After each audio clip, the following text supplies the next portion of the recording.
When I think of a legendary era of South Park, Season 11 comes to my mind. Season 11 has some absolute bangers, such as Night of the Living Homeless and the Guitar Hero episode. It also has the episode where Randy takes the world's biggest poo-poo. If that's more of what you're into, hey, I don't kink shame here. What I'm trying to say is, Season 11 is right in the middle of South Park's golden era, back when the show was truly firing on all cylinders. Every week brought a new wacky adventure. Many people forget that tucked away towards the end of Season 11, we have one of the greatest trilogies in TV history, ImaginationLand.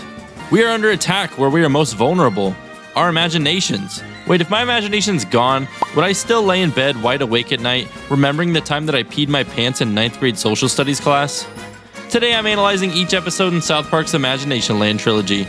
I'm gonna break down each episode and explain why this is the perfect South Park trilogy. Now, I haven't seen this trilogy in a while, and I'm curious to see if it still holds up after all these years. We have some intense plot lines coming up, such as, and I quote, Kyle sucking Eric's balls, wait, what?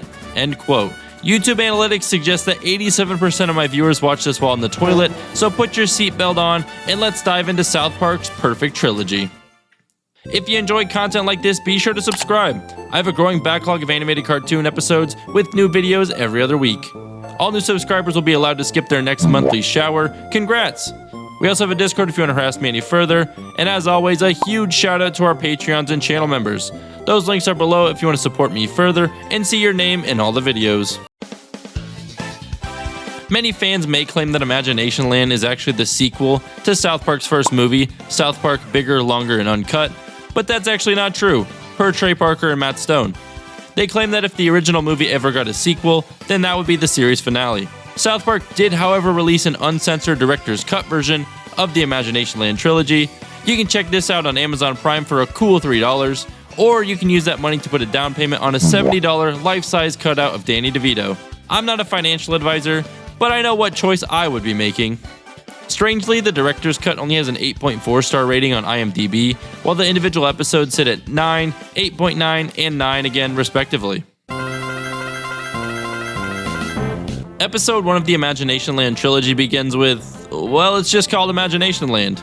I'm happy they chose this as the title, as an alternative title for this episode was Kyle Sucks Cartman's Balls. How many times am I going to say that this episode? You don't have to be the smartest chimpanzee at the petting zoo to realize why this title was changed for TV. We join the boys in the woods, as Cartman and the rest of the class are hunting for a leprechaun that Cartman saw. Cartman and Kyle have a bet going on. If Cartman can prove that the leprechaun exists, Kyle has to suck his balls. That makes sense for the title of the episode. And if not, he pays Kyle $10. Each of the boys has a secretive code name for some reason. All hope seems to be lost, but suddenly Butters sees the leprechaun. The chase is on as all the boys run after the leprechaun. Except for Kyle, because he's really shocked that this is even happening. Once they catch the leprechaun, he warns them of a terrorist attack before teleporting away. Cartman then demands that Kyle licks his gonads, and the intro scene ends. Eric interrupting Kyle's family at dinner with a camera and the signed contract of their bet is really funny. Kyle's dad being on Cartman's side before knowing what the bet actually was is also really great. The boys are building a snow fort when a really creepy guy with a sweet handlebar mustache comes around asking for the leprechaun.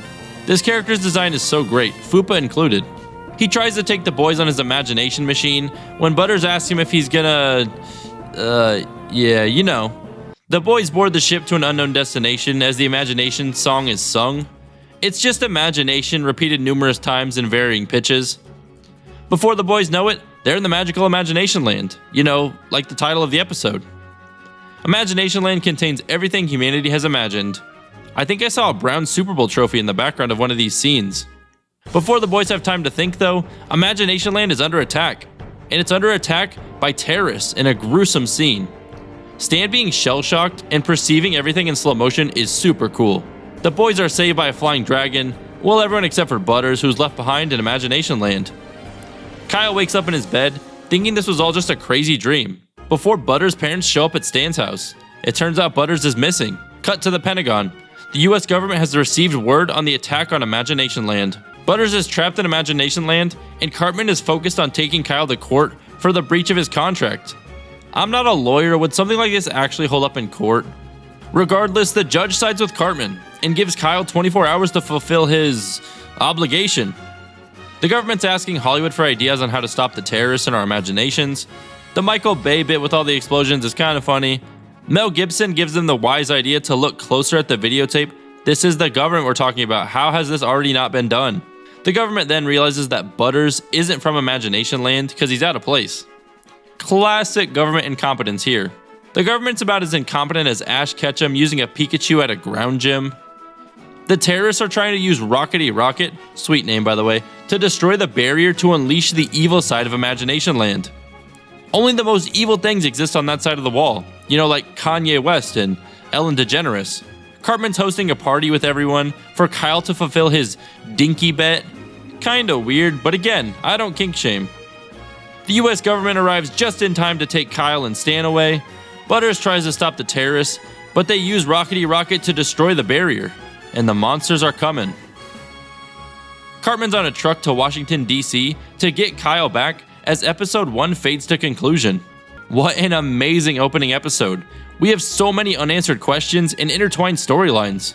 What will happen as Imagination Land's gates have fallen? How will Butters survive? Will Kyle taste some salty almonds? How will the US government screw this up further? All this and more will be answered next, after I heat up some ice cream because I need a little snack.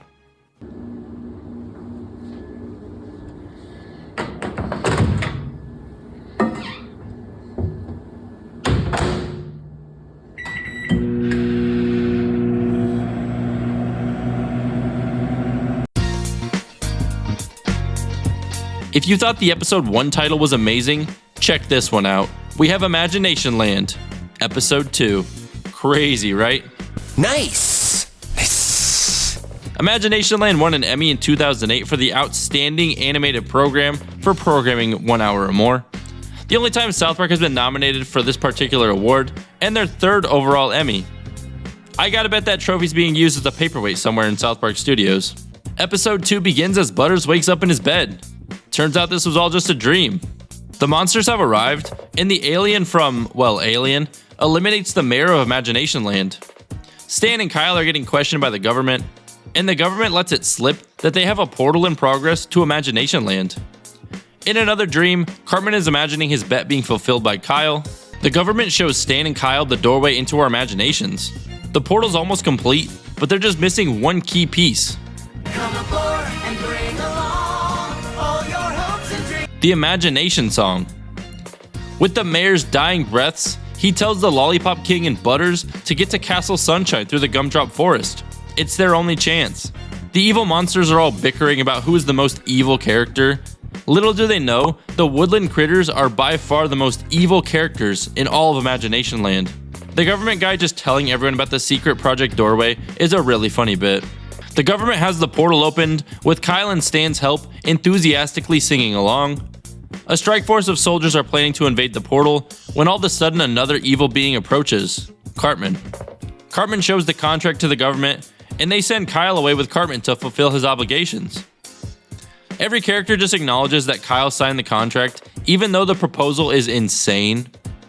The strike force, along with Kurt Russell for some reason, enter the portal.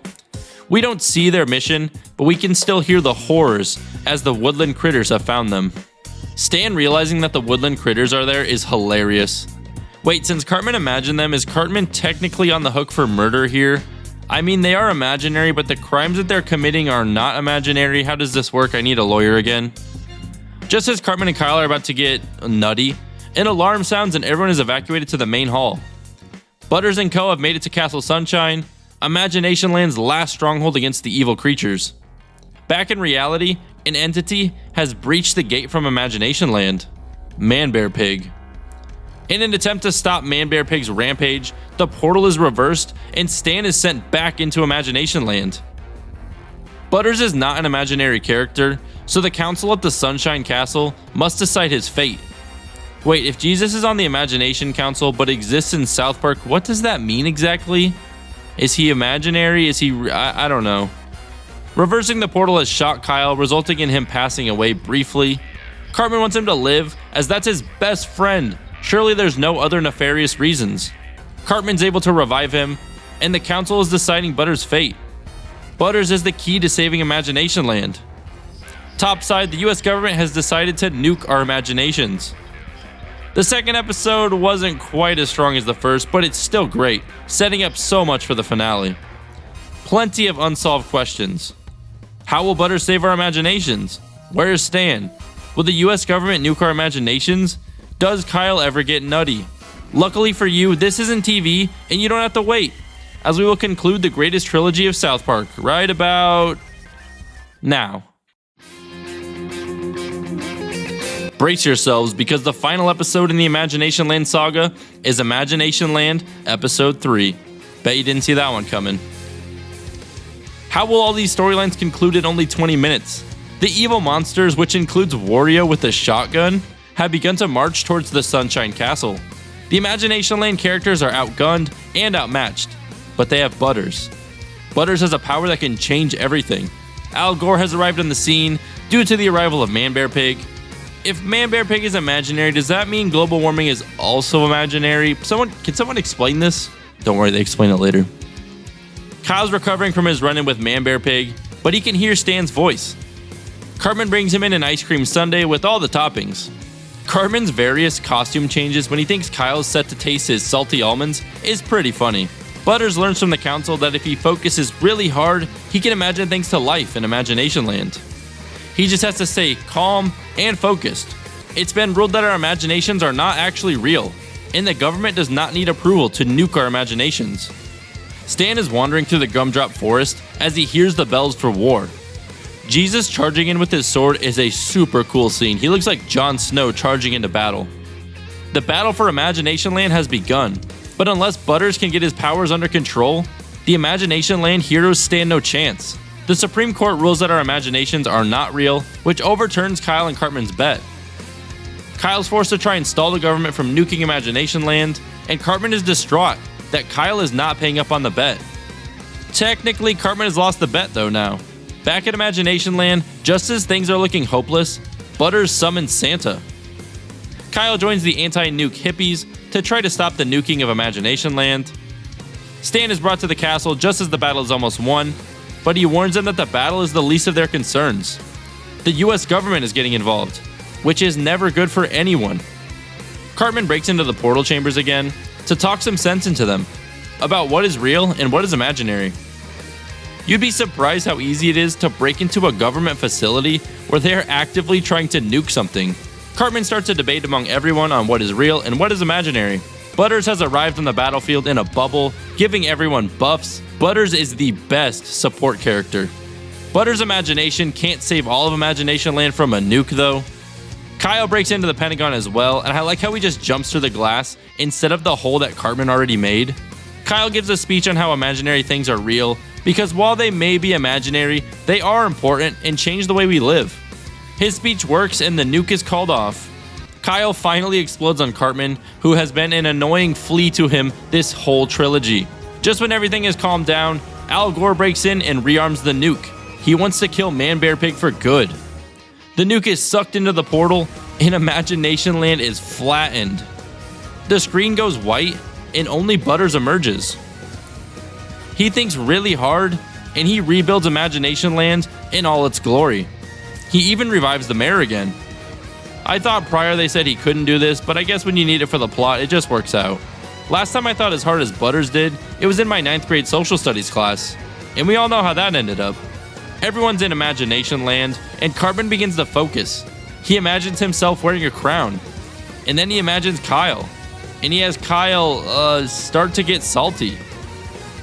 Since it was decided that imaginary things are real, then this means that Kyle actually performed these actions. Oh well, at least ImaginationLand is saved. Butters wakes up in his bed, and it turns out Butters was in ImaginationLand while he was supposed to be helping his mom. So Butters is grounded. But ImaginationLand and all its very real inhabitants are saved. What a fantastic ending to the greatest trilogy in TV history. From start to finish, this trilogy is absolute cinema. So many intertwined storylines that all have major payoffs. There are so many quotable moments from this trilogy that my friends and I still mention to this day. The plot lines are absolutely absurd, which in my opinion is when South Park is at its best. This is a core adventure for the main four boys. Kenny wasn't super present outside the first episode, but Butters is a great stand-in for him. These are high stakes episodes for nearly every character involved. Butters and Stan are trying to survive. Kyle's trying to save our imaginations. Cartman's trying to get his dingus wingusid. I really said wingusid in the script. I don't even know how to pronounce a wingusid. Even Al Gore has major stakes in trying to defeat his enemy Man Bear Pig once and for all. We've concluded that imaginary things are in fact real, so Man Bear Pig is also real, which means global warming is also real. But since Man Bear Pig got nuked and wasn't reimagined, then he isn't real and doesn't exist. So global warming actually isn't real. I got 2 brain cells that are fighting for 3rd place, so maybe someone else can figure this one out for me. But this is, if not, one of the greatest trilogies in TV history.